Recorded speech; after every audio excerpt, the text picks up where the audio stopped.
이번에 추석은 추석 전에 되게 고민이 많이 될 것 같아요. 결국 이번 장도 핵심이 이 미국의 경기의 둔화, 어떤 속도나 이런 강도하고 이거에 대응한 통화 정책의 대응, 요거를 같이 봐야 된다는 거예요. 또 뒤늦게 대응하게 되면 지난 8월 5일 날 봤던 폭락이 뭐 어떻게 보면 예고편이었다라고 볼 수도 있죠. 그래서 저는 계획이 있는 게 제가 확인하고 싶은 지표가 있어요. 뭘 확인하고 싶으신데? 뭘 확인하고 싶냐면 IBK 연금보험 증권운용부장이시죠? 박정현 박사 나오셨습니다. 어서 오세요. 네, 안녕하십니까. 네. 우리 둘이 그때 금요일 날 보고 얼마 안 돼서 네. 8월 장이 흔들리고 네. 보니까 8월 5일 날 또 나오셨더만. 그 8월 다음 6일 날, 8월 6일 날 네. 폭락장 다음 날. 네. 좀 경기 침체에 대한 판단은 어떠세요? 우선 네. 예전에 채권 애널리스트 하실 때부터 네. 채권쟁이들이 그쪽이 제일 그래도 그 뭐랄까 조예가 깊으시잖아요. 좀 민감하게 받아들이죠. 네. 근데 이제 사실 저는 이제 제가 최근에 계속 얘기를 하는 게 이제 그 바야흐로 금리 인하가 이제 눈앞에 다가왔잖아요. 지난번에도 이제 그런 말씀 드렸는데 뭐 물론 코로나 이후에 대세 상승이 진행이 되긴 했지만 최근에 그러니까 이번에 조정된 거 말고 그동안의 주식의 상승 추세가 어디서 시작했냐라고 그거를 쫓아가 보면 시발점이 작년 10월 말이었어요. 작년 10월 말에 연준이 바야흐로 이 통화정책의 피봇 가능성을 얘기하면서 작년 11월부터 12월까지 2달 동안 미국 10년 금리가 120bp가 빠졌거든요. 그러면서 금리는 급락을 하고 주가는 급등세를 타기 시작했습니다. 그리고 그 당시에 이제 시장의 어떤 스토리는 뭐냐면 드디어 금리 인상 사이클이 끝났다. 이제 고금리 구간이 끝나니까 주식시장은 이제는 상승할 일만 남았다.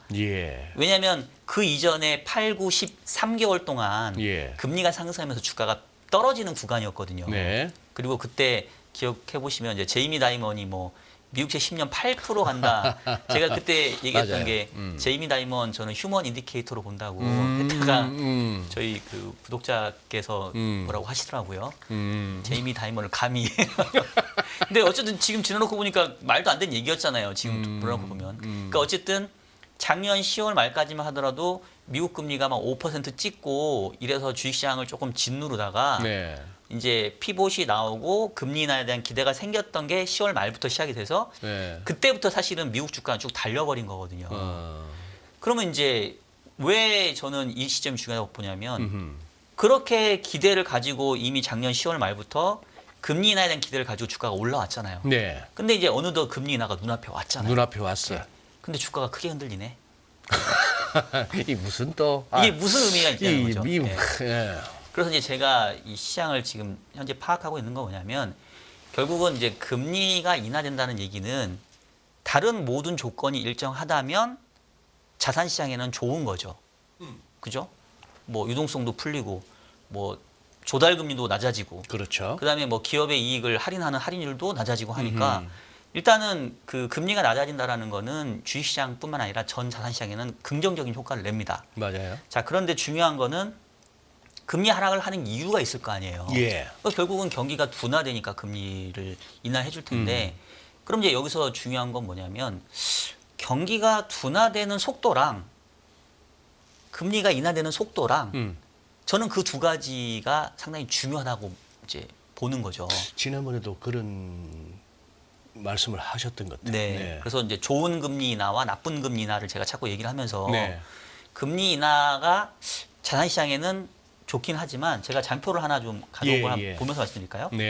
그 금리 인하기에 주식시장이 어땠는지를 보면 주가가 오른 때도 있어요. 오른 적이 많죠.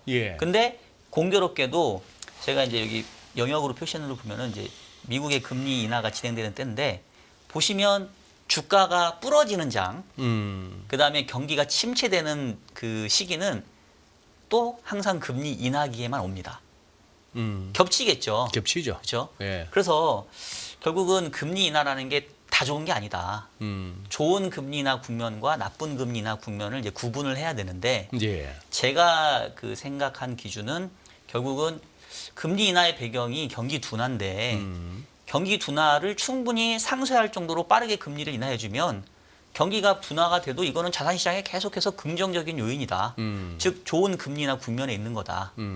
근데 경기가 둔화되는 부분이 매우 빠르게 진행이 되는데 이거에 대응하는 금리 인하라든가 정책 대응이 늦는다라고 하면 아무리 금리 인하를 해준다 하더라도 결국은 본질인 경기 하강에 대한 우려를 불식시키지 못하지 않냐. 그럼 이거는 나쁜 금리 인하 국면이다. 그러니까 이제 사실은 네. 왜 8월 초에 주가가 폭락했냐면 네.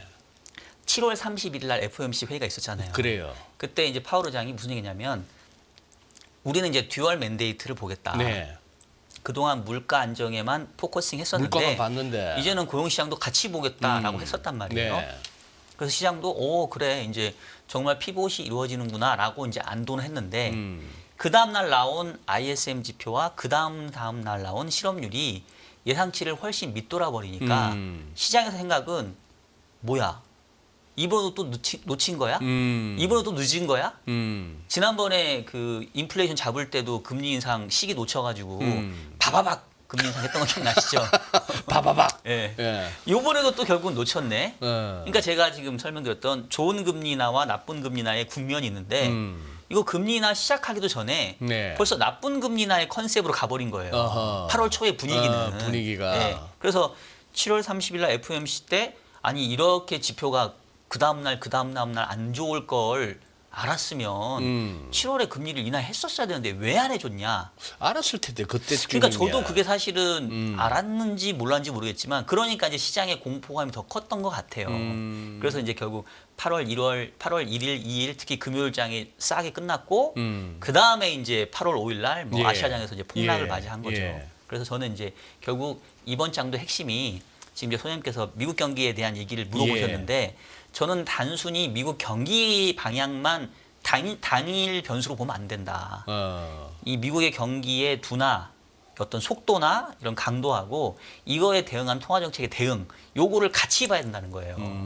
그래서 설령 뭐 미국 경제가 둔화된다 하더라도 이거에 대한 대응이 잘 이루어진다라고 하면 뭐 주식은 또 큰 조정 없이 또 스무스하게 올라갈 수도 있는 거고 만약에 이번에도 또 이 어떤 경기에 대한 둔화에 대응이 제대로 안 되고 예. 계속 쳐다보고 있다가 또 뒤늦게 대응하게 되면 예.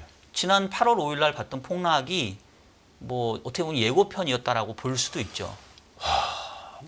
그래서 저는 제가 이제 답을 딱 내리기는 사실은 좀 그렇죠. 부담스러운데, 예, 예. 그러니까 많은 분들이 지금 레벨이 되게 이제 다시 좀 고민스러워진 건 맞아요. 왜냐하면 폭락했다가 다시 올라왔잖아요. 예. 그래서 지금은 한쪽에서는 이거 예고편이야. 또 다른 뭐 엄청난 게 올 거야라고 얘기하는 사람도 있고, 또 다른 한쪽에서는 에이 뭐 그러겠어. 뭐 다시 금리나 하니까 뭐 잘 되겠지 이렇게 보는데 저는 결국은 이거는 정책적인 대응이 어떻게 이루어지냐에 따라 달려 있다. 이게 정해진 미래는 아니라고 생각을 해요. 그래서 이제 결국 또 다시 이제 중요한 시점에 지금 온 것 같아요. 맞아요. 이제 다시 빠졌다가 다시 올라온 이 자리에서 예. 그럼 이제 우리가 뭘 봐야 될 거냐, 그리고 우리는 어떻게 해야 될 거냐. 사실 이제 그게 되게 중요한 시점에 또 제가 오늘 나왔어요. 그렇죠.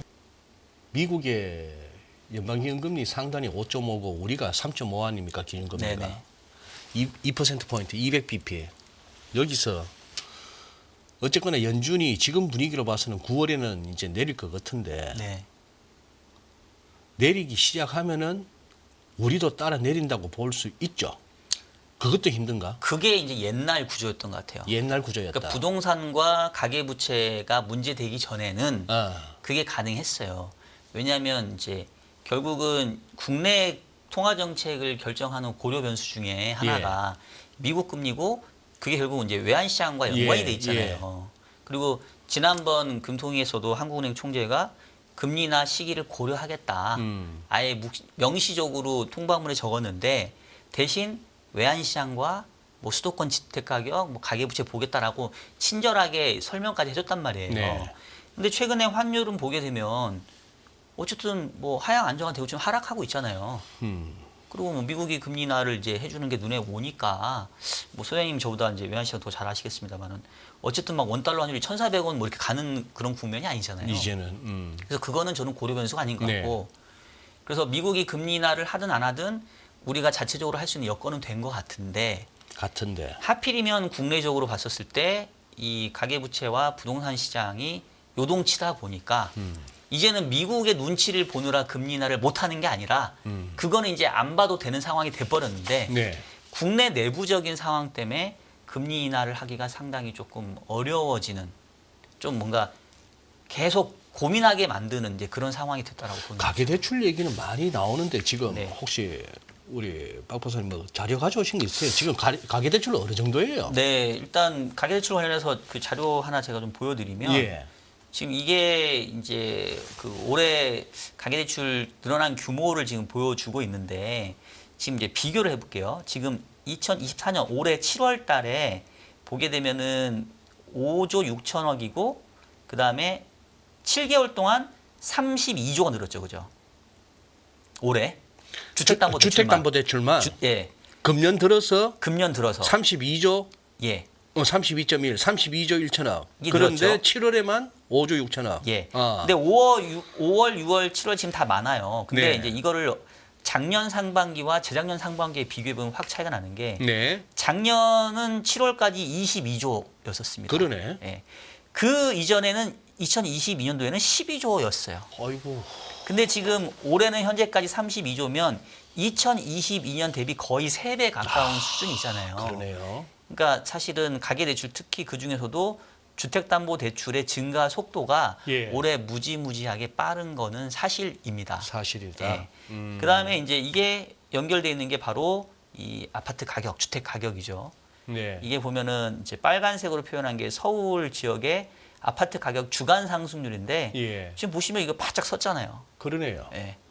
예. 그러니까 이제 한국은행 입장에서는 지금 가뜩이나 가계부채 막 늘어나고 있고 주택시장 뭐 일부 물론 핵심 지역 위주고 좀 약간 양극화가 있긴 합니다만은 잠깐만요, 박 박사님 말씀 중에 죄송한데 아까 네. 지금 화면에 계속 나오는 저 아파트 그거 다시 한번 보입시다. 요거요? 예. 빨간색이 서울 쪽의 아파트 매매 가격 지수가 저렇게 네. 머리를 빳빳하게 들었고 주간 상승률. 주간 상승률. 예. 그런데 파란색은 파란색 전국이 서울이 저런 와중에 전국이 저기울기가 나오려면은 네. 지방은 빠졌다고 봐야 되네. 아, 얘도 주간 상승률이 이제 조금 올라오고는 그렇죠. 그럴 수 있죠. 지방은 예. 아파트 빠지고 있다고 그게 부동산 관련 유튜브에서 하는 말이 맞네. 네, 맞습니다. 지방은 오히려 미분양도 늘고 아파트 가격이 오히려 떨어지고 있는만 서울만 지금 저러고 있구나. 네네. 네. 어허, 근데, 예. 근데 어쨌든 뭐 심리라든가 이제 이런 부분 그다음에 이제 거래의 규모 이런 거 네, 봤을 때는 네. 서울 가격이 훨씬 이제 영향을 많이 주니까 그래서 지금 요것만 보고 있으면 제가 한국은행 총재를 하더라도 금리 인하 상당히 좀 부담스러울 것 같아요. 예. 그러네요. 이 숫자로 보니까 무섭다. 재작년에 12조 7개월 동안에 12조 늘었는데 네. 작년에는 그게 22조 늘다가 금년에는 뭔 놈이 10조씩 늘어. 1년씩. 예. 그래요. 예. 부담되긴 되겠네, 진짜. 그래서 사실은 지금은 좀 정책 그 믹스가 나와야 되거든요. 정책 조합. 재정도 같이 재정이 아니라 이 부동산 시장에 대한 미시 대책. 부동산 시장에 대한 미시 예. 대책.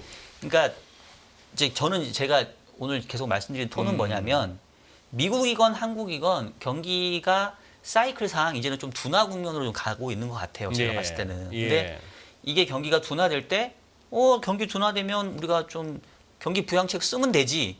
그래서 쓸 수 있는 상황이 돼서 잘 쓰면 그 자체가 자산 시장에는 큰 악영향을 주지는 않는다는 거죠. 그죠? 경기 침체가 부정적이진 않다는 얘기예요. 네네네. 왜냐하면 뭐 경기 침체됐을 때 오히려 금리나 해가지고 유동성 효과로 자산 가격 올라간 적도 많으니까. 네. 근데 이제 어떨 때 과거에 봤던 것처럼 그 한 번씩 뭔가 이렇게 자산 가격이 크게 폭락하고 상당히 큰 경기 침체가 왔냐? 결국은 정책 대응이 제대로 못 이루어졌을 때 왔더라. 그죠? 그러니까 이번에도 정책 대응이 잘 이루어지느냐, 이루어지지 않느냐, 이제 그게 저는 제일 중요하다고 보는 거고. 근데 지금 일단 한국부터 먼저 얘기를 하긴 했으니까. 네. 근데 한국의 경우에는 지금 마땅히 경기 부양책이 나오고 있는 것도 없고, 재정 정책도 이미 여력이 많이 상실됐고, 통화 정책은 그래도 그나마 이제 물가 안정되니까 좀 써볼만 한데, 또 내부적으로 이 부동산 시장 문제 때문에 얘도 온전하게 통화 정책을 쓰기가 좀 어려운 상황. 그럼 결국은 국내 주식시장 입장에서는 미국 시장보다 자꾸 뒤처지는 예. 현재의 어떤 안타까운 상황이 이게 쉽게 타개하기 어렵다는 거죠.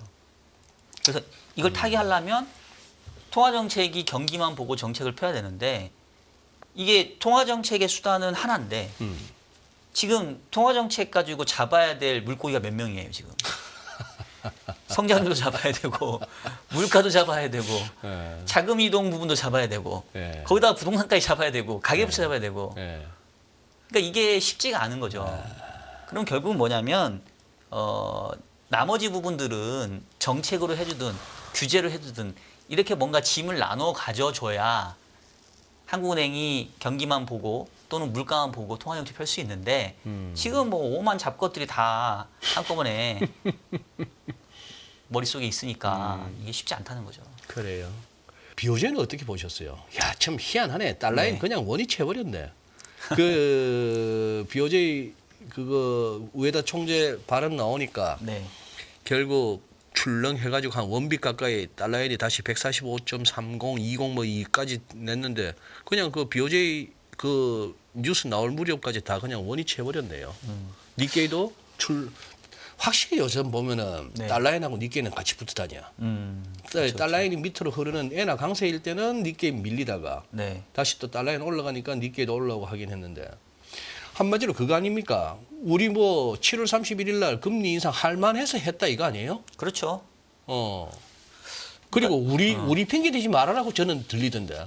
그거 꼭 우리 뭐 8월 초에 그 장 급락했던 게 무슨 뭐 엔캐리 트레이드 핑계 대고 뭐 이러는데 그거보다는 미국 경제가 좀 삐리해서 그런 거 아니냐 하는 톤으로 들리던데 저는. 그러니까 사실 저는 제가 이제 네. 최근에 급락장을 계속 이제 뭐 복귀를 하면서 네. 많은 분들이 엔캐리 트레이드의 급격한 청산이 원인이었다라고 말씀을 많이들 하시는데 얘기했죠. 예. 저는 동의하지 않는다. 동의하지 않는다. 그러니까 이거는 원인이 아니라 그냥 뭐랄까 같이 나타난 현상 중에 하나지. 기본적인 핵심은 앞서도 얘기했던 것처럼 결국 미국 경기가 이제 둔화되는 모습이 보이는데 예. 이거에 대한 대응이 제대로 안 이루어지는 거 아니야라는 거에 저는 공포감이 있다고 보는 거고요. 왜냐하면 기본적으로 엔캐리 트레이드의 개념 뭐 더 잘 아시겠습니다만은 낮은 금리인 일본에서 돈을 빌려가지고 그것보다 높은 수익률이 기대되는 곳에 투자를 하는 거잖아요. 예. 그죠?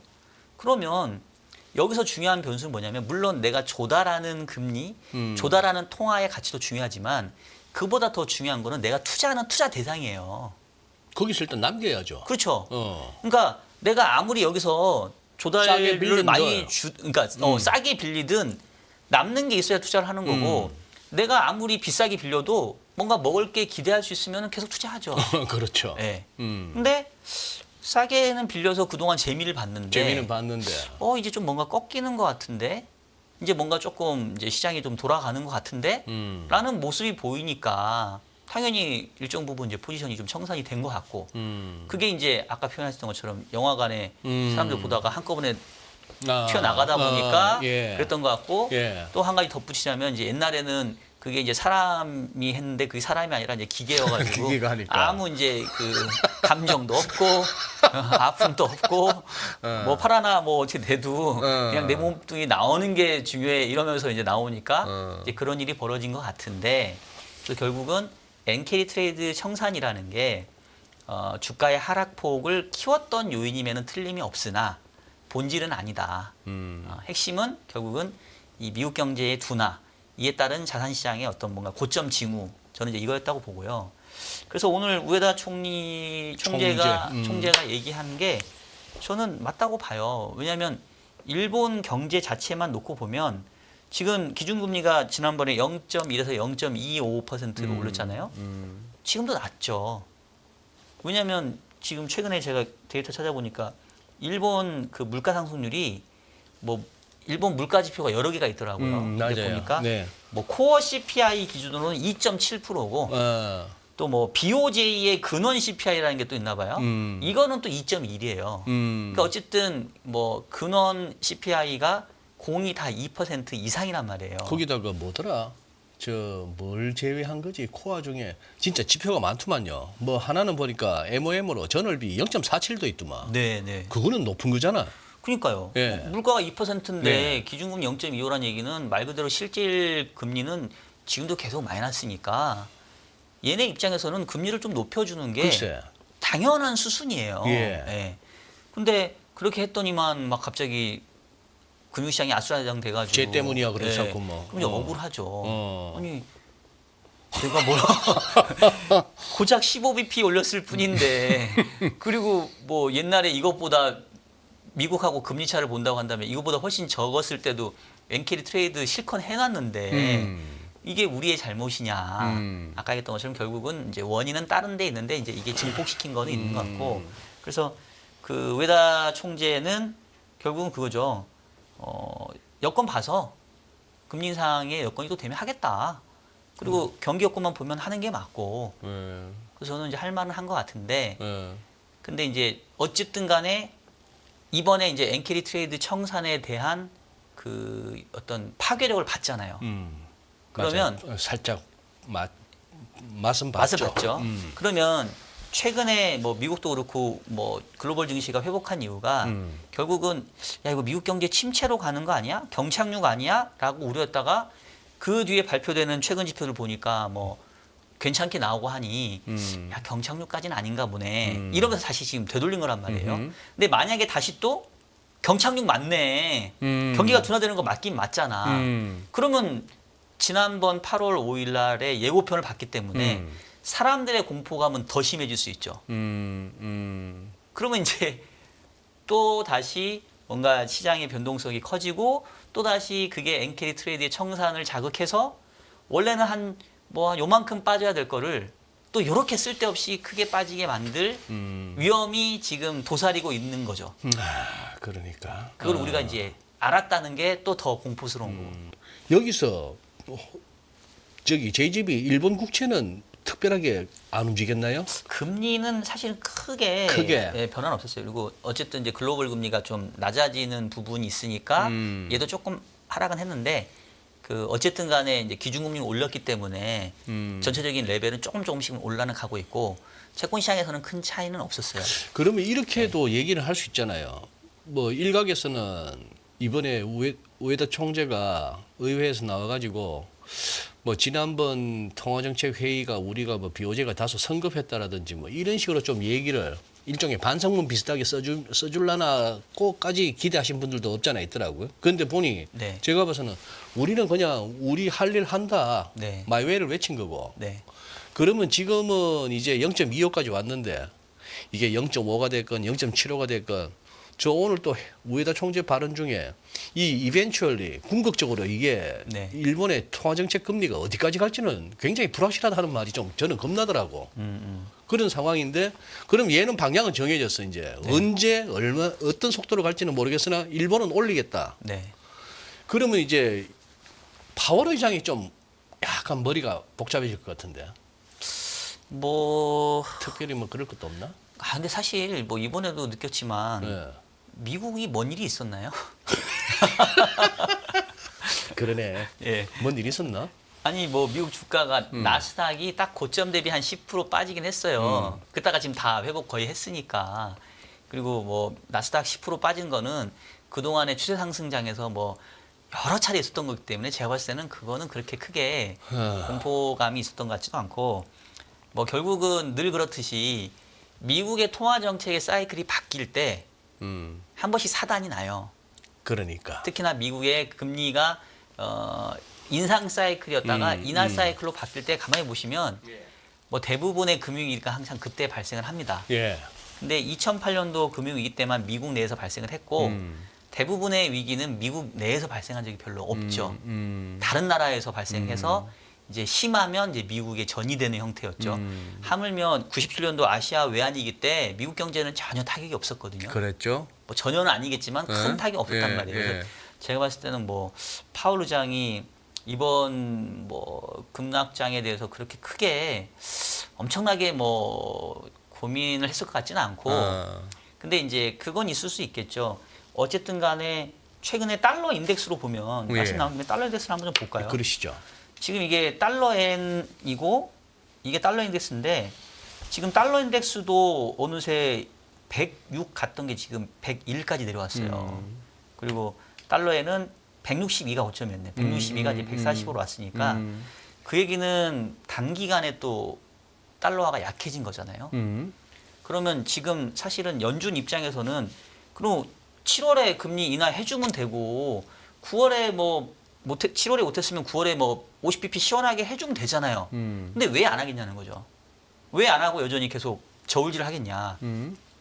이유는 미 연준도 지금 물가가 목표 수준에 수렴해 가는 과정에 있지 지금 이게 확실하진 않잖아요. 그러니까 연준 입장에서도 이제는 무게중심을 물가에서 고용 쪽으로 옮겨가는 게 좋을 것 같아라고 얘기는 했지만 그렇다고 해서 이제 물가는 더 이상 신경 안 써도 돼라는 국면은 아직 아니란 얘기예요. 예. 근데 그런 상태에서 달러화가 이렇게 갑자기 약해진다? 그러면 수입 물가 자극 안 할까요? 그리고 다행히 지금은 유가가 지금 뭐 이스라엘하고 하마스하고 뭐 휴전 협상하는 것 때문에 70불 초반 정도 떨어졌기 때문에 다행이지만 만약에 이게 뭐 또 삐끗 잘못돼가지고 갑자기 80불 뭐 90불 간다. 그러면 달러화는 약하고 국제 원자재 가격 오르고 이러면 시간 지나면 미국 물가 또 금방 올라가거든요. 예. 그래서 이제 그런 차원에서 이렇게 달러화가 좀 급하게 약해지면 파월 입장에서는 오히려 금리 인하를 해주고 싶은데 이거 조금 더 봐야 되는 거 아니야? 라는 생각이 또 생길 수 있죠. 그래요. 보니까 일정이 그렇더만 우리 저 딱 추석 연휴 끝날이 보니까 네. FMC도만요. 안타깝게도 9월 17일 날이 9월 18일 날, 18일 9월 날이고 18일 날 하고 19일 새벽에 19일 아마 새벽인데 이제 그렇죠. 19일 날 우리가 이제 추석 연휴 끝나고 예. 19일 날 출근하자마자 이제 이러면 좀 고민스럽다. 추석 연휴도 긴데다가 FMC도 있고 하니까 네. 아니 맞아요. 뭐 그래도 뭐 딴 거 있나? 그냥 들고 가야지. 뭘 그 잔파동에 맨날 쫄아가지고 던졌다가 8회에 그냥 경기장 나섰다가 역전도 못 보고 네. 그러느니 아니죠. 근데 그거는 제가 봤을 때는 이번에 추석은 추석 전에 되게 고민이 많이 될 것 같아요. 이거 덜어놓고 갈지 아니면 그냥 들고 갈지는 제가 봤을 때는 되게 고민스러울 것 같은데 그거는 우리 뭐 시청자분들의 고민뿐만이 아니고 지금 운영하시는 우리 네. 박 부장도 고민이실 거 아니야. 그렇죠. 그래서 저는 네, 그 계획이 있는 게 네, 제가 확인하고 싶은 지표가 있어요. 예. 저는 이제 그거 보고 결정하겠다. 뭘 확인하고 싶으신데? 뭘 확인하고 싶냐면 결국은 이제 결자 해지. 예, 이번에 8월에 폭락장의 시발점이 아까 얘기했던 것처럼 CPI였죠. 8월 처음에 시발점은 CPI였는데 예. 경기에 대한 우려를 증폭시킨 거는 8월 1일 ISM 제조업, 제조업 지수, 8월 2일 고용지표. 고용지표였단 말이에요. 근데 ISM 제조업 지표가 매달 첫 번째 영업일 날 나와요. 그러니까 9월 2일 날 나옵니다. 9월 2일이네. 예, 월요일 9월 날. 2일 날 ISM 제조업 지수가 나올 거고 9월 6일 날 미국 실업률이 나옵니다. 맞네요. 고용지표가. 그 두 개를 보면 지난번에 우리가 가졌던 공포감이 그냥 진짜 뭐 쓸데없는 공포감이었는지 아니면 근거 있는 공포감이었는지를 저는 좀 한번, 알 수 있을 것 같아요. 그럼 그거는 추석 전에 지표 확인할 수가 그렇죠. 있고. 예. 그러면 저 추석 연휴 전에 미국 CPI 같은 건 안 나오고요? 미국 CPI는 아마 제가 지금 미국 CPI 일정을 안 보고 왔는데 그 전주인 9일주에 나올 것 같아요. 아마 9월 10일이나 13일 정도 나오지 않을까 싶은데 대충 월 중반보다 조금 한 12, 13일 전으로 많이 나왔거든요. 예. 그래서 아마 뭐 추석 전에는 어느 정도 판단할 수 있는 지표들은 다 나오지 않을까라는 생각인데 근데 문제는 이게 참 가늠이 안 되는 게 그 엊그제인가 미국 고용지표 예. 연간 업데이트 된 거 보셨잖아요. 글쎄 그거 안 그래도 여쭤보고 예. 싶었는데 예. 뭔 놈에 80몇만 개가 쑥 날라가대. 그러니까 이게 중국의 경제 지표만 믿을 게 못 되는 게 아니라 미국 경제 지표도 이게 이거를 믿어야 될지 말아야 될지. 왜냐면 지금 고용시장 지표가 제일 중요한데 예. 연간으로 250만 명 중에 80만 명이 지금 조정된 거잖아요. 한 30% 조정됐잖아요. 예. 그럼 도대체 이 지표를 어떻게 믿으란 얘기예요. 그러니까. 그리고 미국 지표도 보면 그달은 막 엄청나게 그 예상치랑 다르게 나왔다가 그 다음 달에 가면 또 다시 수정되는데 맞아요. 네. 이 수정된 값이 제대로 나왔으면 굳이 그 사단이 안 났을 텐데 하는 경우가 되게 많았어요. 그래서 이거 지표를 어떻게 신뢰해야 되나 이제 저도 좀 그 고민이긴 한데 그래서 지금 다양하게 봐야 돼요. 다양하게. 근데 어쨌든 더더욱이나 헷갈리는 것들은 미국의 경제 지표가 지금 되게 혼재돼서 나옵니다. 좋은 건 좋아요. 예. 그러니까 예를 들면 미국의 서비스업 지표들은 최근에 계속 일관되게 좋게 나오고 있어요. 예. ISM 비제조업 지수도 그렇고 S&P 글로벌이 그 집계하는 뭐 서비스업 PMI도 괜찮습니다. 근데 제조업은 또 되게 안 좋아요. 그러니까 이게 어떤 게 미국 경제의 현재 본 모습을 그대로 보여주는 건지 이 바라보는 관점에 따라 다 다르거든요. 그래서 저도 좀 고민이긴 한데 어쨌든 간에 ISM 제조업 지수랑 실업률 2달 정도를 확인해 보면 특히나 이번에 그 8월 5일 날 폭락장의 원인이 그 8월 2일 날 나왔던 실업률이 급등하면서 나왔잖아요. 네. 근데 그때도 이제 얘기가 있었던 게 이거 허리케인 베릴인가 때문에 그 당시에 약간 착시 효과가 있었다. 그래서 예를 들면 지금 9월 6일 날 나오는 8월 고용 지표가 다시 실업률이 뚝 떨어져 봐요. 다시 떨어진다고 하면 그러면 이제 제가 봤을 때는 진짜 8월 5일 날 폭락장에 주식 판 사람은 진짜 너무너무 배 아픈 상황이 될 거고 근데 역시 9월 6일 날 나오는 8월 고용 지표도 2달 연속 안 좋네? 그러면 이제 시장은 아 이게 뭔가 미국 경제가 문제가 있긴 있나 보다 그렇게 생각할 수 있겠죠. 예. 그래서 사실 저는 이제 그 두 가지 지표를 보고 저는 추석 전에 포지션 어떻게 할지 저는 지금 현재 결정하려고 하고 있습니다. 나는 최근 한 며칠 장을 보면서 이런 생각이 드는 게 지난번 8월 5일 날 삼성전자 7만 200원 갔으니까 7만 원이라 생각합시다. 네. 그리고 하이닉스가 8월 5일 날 15만 1,600원 갔는데 15만 원이라 치고 결국 그 이후에 지금 반등 나오면서 삼성전자는 8만 원을 못 넘어서고 있고 하이닉스는 20만 원을 못 넘고 있는데 외국인들 하는 이렇게 행태를 보니까 얘들한테 우리 한국 코스피가 뭐 저평가를 벗어나서 뭐 3,000포인트를 다시 회복하고 뭐 4,000을 향해 가고 미국처럼 꾸준한 우상이야. 걔들한테는 한국 증시에 안 가도 돼, 우상이야. 저거 그냥 짤짤이만 벌면 돼. 네. 이제 이거 아예 삼성전자 7만 원에서 8만 원 사이에 가둬놓고 하이닉스 그냥 하이닉스를 갖다 15만 원 하고 20만 원 사이에 가둬놓고 가두리 해놓고 네. 그냥 막 매일 조금씩 이렇게 빠찡고에서 동전 떨어지는 그 정도로 그냥 챙겨가려고 하나 싶은 생각이 들어서 네. 아주 좀 기분이 더러워져요. 뭐 결과론적으로는 그렇게 오해를 할 수 있긴 한데 근데 뭐 외국인도 투자자들이 뭐 그렇게 단타를 하는 데도 있고 네. 또 글로벌리 뭐 자산 배분 해가지고 또 하는 데도 있으니까 뭐 저는 이제 그렇게까지 보고 싶지는 않은데 근데 이제 중요한 거는 이제 결국은 하이닉스가 25만 원이 고점인데 네. 지금 말씀했던 거 15만 원까지 떨어졌다가 지금 거의 뭐 한 19만 원 뭐 이렇게 왔잖아요.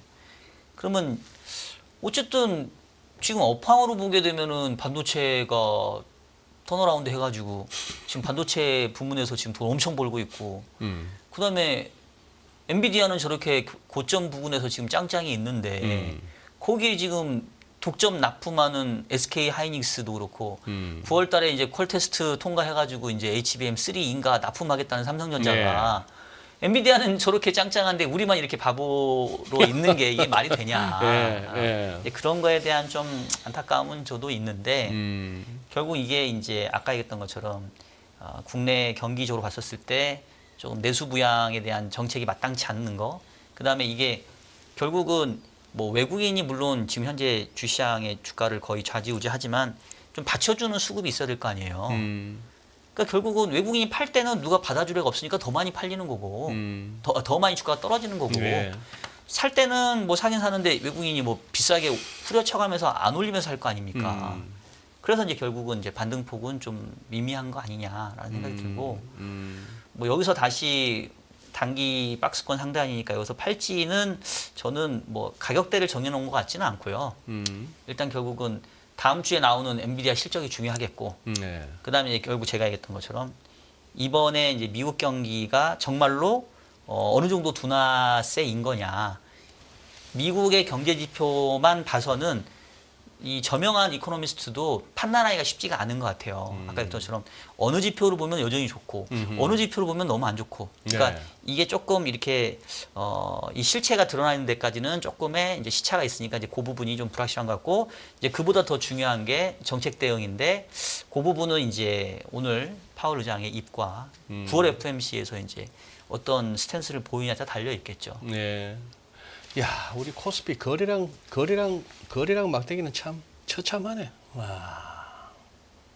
이게 이제 좀 거래량 막대기가 좀 키가 좀 커져야 이게 힘이 붙는데. 지금 네. 금년에 회사 포지션에서 채권 쪽은 수익 많이 났겠네요. 그쵸. 뭐 지금 채권은 뭐 어. 금리 하락폭이 상당히 컸으니까 어. 채권 쪽은 많이 났고, 주식 쪽은 많이 났다가 좀 까먹었죠. 많이 났다가 뭐 번거에서 까먹은 정도. 그렇죠. 번거에서 까먹은 거죠. 그리고 원자재도 갖고 계세요. 아, 원자재까지 원자재까지는 하지 예, 않고. 예. 그래요. 아, 참. 그러면은 한번 좀 우리가 1시간 가까이 했으니까 네. 우리 시청자분들한테 우리 박정현 부장께서 드릴 수 있는 네. 자, 추석 전에 요렇게 한번 대충 뭐 전략의 틀은 짜놓으시고 대응하시라고 드릴 만한 조언으로 마무리하시죠. 네. 아, 지금 몇 분까지 하면 되죠, 제가? 예, 뭐 이제 마지막 지금 얘기하면 마지막 되죠? 한 2, 3분 마지막이라 정도? 생각하시고 정리해 네. 주시죠. 예. 그러니까 일단은 기본적으로 저는 어쨌든 이제 매크로를 중심으로 보는 이제 탑다운 방식을 예. 선호하는 입장에서는 미국 경기가 어느 정도 이제 그동안의 확장 국면을 좀 다 하고 네. 뭔가 이제 둔화 국면에 이제 도달해 가는 모습인 것 같아요. 그래서 일단은 경기의 트렌드는 이제는 조금 아래쪽으로 향할 가능성을 좀 높게 보고 있고요. 그 상황에서 이 자산 가격들이 앞서 얘기했던 것처럼 이런 미국 경기의 둔화의 강도나 이제 이런 부분들 대비 정책 대응이 잘 나와주면 뭐 큰 조정 없이 그냥 스무스하게, 그리고 어차피 뭐 주식이라던가 뭐 대부분 자산 가격들은 명목 지표이기 때문에 네. 경기가 둔화가 돼도 성장률이 마이너스가 아니라고 한다면 성장률이 플러스이고 물가가 플러스 성장을 보인다는 얘기는 기본적으로 명목 가격 변수는 다 우상향이잖아요. 그러니까 주가도 기울기가 완만해질 뿐이지 예. 어느 정도 또 이제 뭐 기간 조정 형태로 조금 스무스하게 쉬어가면 다시 또 재상승하는 그런 모습들이 나올 거예요.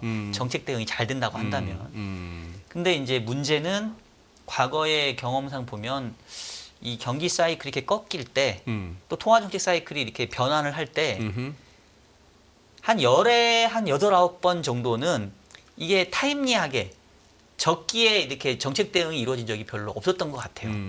즉 사전적인 대응이 상당히 쉽지가 않더라. 네. 다 항상 확인하고 움직이다 보니까 결국은 지나놓고 보면 그때 금리 인하 했었어야 되는데 그래서 결국 시차를 두고 빠른 금리나 급격한 금리나 하면서 결국은 또 한 번씩 자산 가격들이 크게 부러지는, 그리고 침체를 못 피해가는 그런 부분들이 10번 중에는 한 7, 8번이었으니까 이제 그게 저는 좀 이제 걱정스러운 거고, 요번에도 정책 대응을 잘 했으면 좋겠는데, 일단 8월 5일 날의 주가 폭락은 이제 그 예고편. 그러니까 제가 말한 예고편은 뭐냐면 이번에도 정책 대응을 잘 못하는 거 아니야? 라는 이제 불안 심리가 한번 이제 표출이 된 것 같고, 이런 불안 심리가 표출됐기 때문에 역설적으로 정책 당국자도 야, 이거 우리가 기민하게 대응해야겠다라고 깨달으면 오히려 저는 정말 큰 폭풍은 안 올 수도 있는 거고, 그럼에도 불구하고 여전히 조금 판단을 잘 못한다던가, 내지는 정책 대응을 하고 싶어도 할 수 없는 상황이 된다던가, 그러면은 시장은 또 크게 조정받을 수 있거든요. 그래서 저는 이제 그 컨셉에서 이제 조금 접근을 해 갔으면 좋겠고, 그리고 이제 그보다 더 중요한 거는 사실은 가격인 것 같아요. 가격. 지금 현재의 주가가 어느 수준에 있느냐에 따라서 똑같은 재료에 대한 민감도가 다르거든요. 그러니까 가격이 싸면 호재에 대한 민감도가 큰 거고, 가격이 비싸면 악재에 대한 민감도가 큰 거거든요.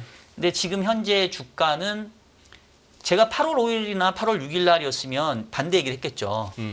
지금은 이미 크게 조정받았으니까 역설적으로 지금은 오히려 침체만 아니면 올라갈 거다. 경착만 아니면 주가 올라가는 거죠. 근데 이제 지금 다시 미국 기준입니다. 죄송하지만 우리나라는 아니고요.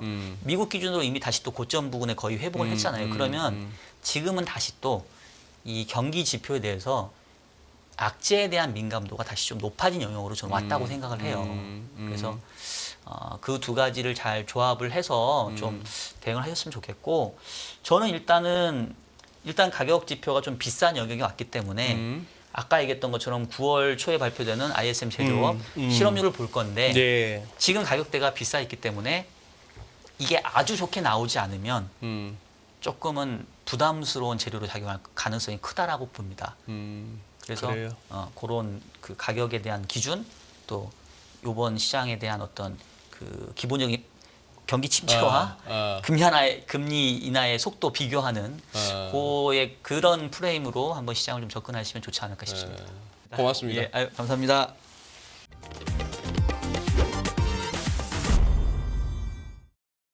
안녕하세요. 이승입니다. 더 많은 영상을 보고 싶으신 분들은 화면 오른쪽에 있는 구독 버튼을 눌러주시기 바랍니다.